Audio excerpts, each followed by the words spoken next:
Hey, what you doing? Hey y'all, welcome to Hillbilly Garage.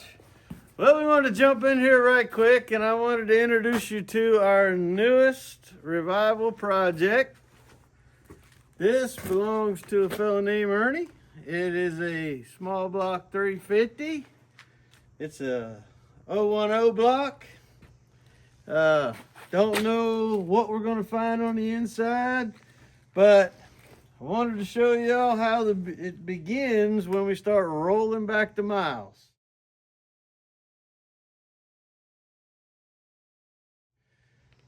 And the picture you saw was what it looked like before I knocked off probably 40, 50 years worth of grease and grime.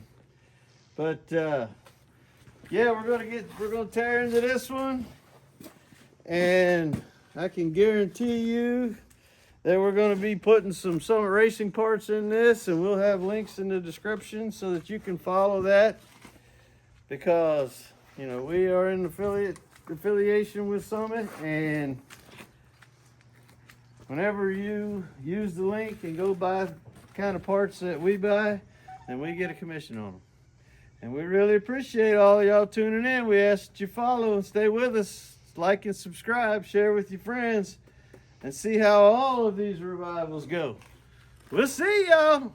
Bye.